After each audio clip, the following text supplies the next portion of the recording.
One of the things I do want to ask you, as far as we're looking right now, the last 48 hours as a collective, we've kind of been doing this inhale, deep exhale.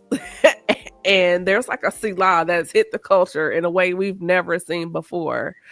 So when we are looking at preserving the future of HBCUs, over the last couple of years, we've seen what I call the gentrification of HBCUs with enrollment. So what are we Mm. looking at? I'm going Can there. you say Uh, that again? the Oh, I'm gentrification of sorry. HBCUs with enrollment. I said that with my full chest. The envisioning the future of HBCUs and empowering the next generation. What are we looking at when we're looking at the state and the future and preservation of our HBCUs? So one of the things that I'll say is it's funny that you use the word gentrification of our I was being HBCU. nice. At so one of the things that what I'll say is this, because it's a statement that we know to be true, and for most people who are um, in leadership at HBCUs, we want to diversify our campuses. We want Why? And I'm campuses asking to this we want because we people were to not allowed. understand. Well, so HBCUs historically, in terms from a historical perspective, have never said that anyone other than Black students can't attend. Okay, so HBCUs have always been open to everyone. Okay. What I will say, with an understanding that the underpinning of the historically black college historically has been to ensure access and availability to those black and brown students who did not have those opportunities in 17, 18, 1900s on up, right? Right. So we understand that. But we also understand that at the end of the day, when you have students, and this is kind of one of those real moments, right? Where you have to just kind of be real. When you have a PWI, and for those viewers that we keep using the term PWI, predominantly white institution, who actually has the money to be able to go out and recruit not only the students who have the greatest academic advantage, as well as the greatest athletic agility and advantage, who are black and brown students. Guess what they're taking away from? HBCUs.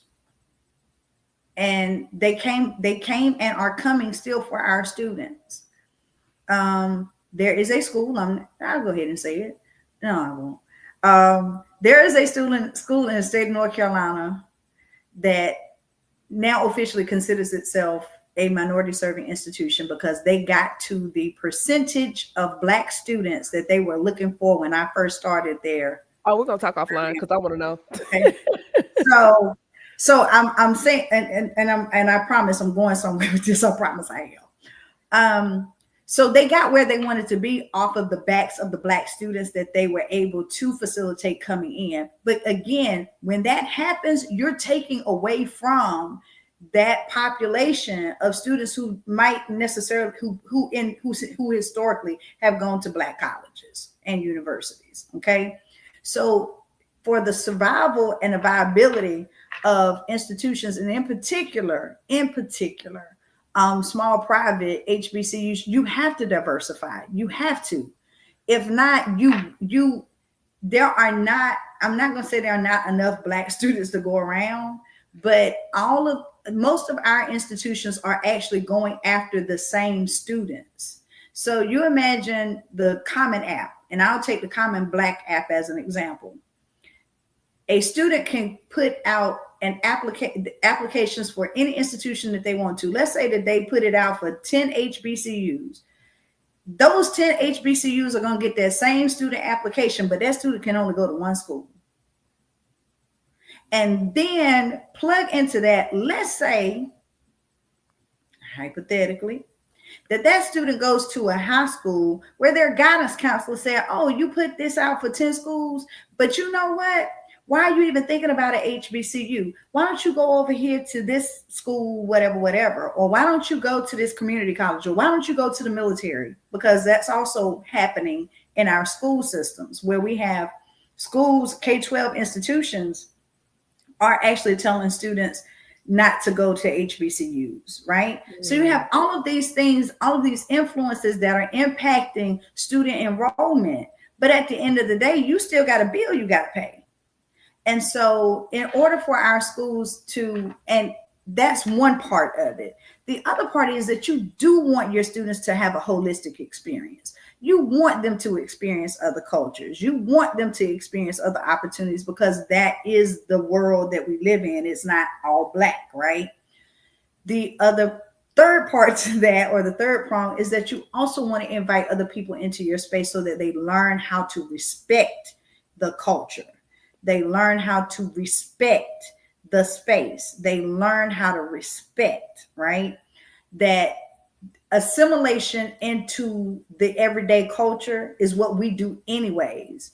But for HBCUs, there is that space and that place where I'm not having to assimilate into who you are. You get to come into my space, and I get to determine how exactly you understand who I am as a person, as a Black person in this country.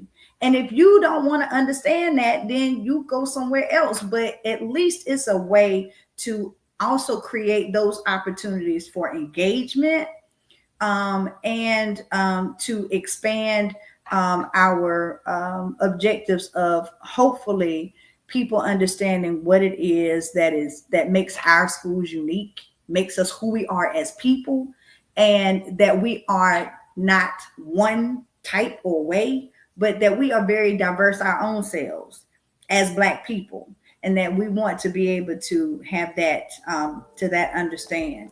And that question that came up, what can we do to compete? Before you answer that, I want to kind of rebut that just a little bit.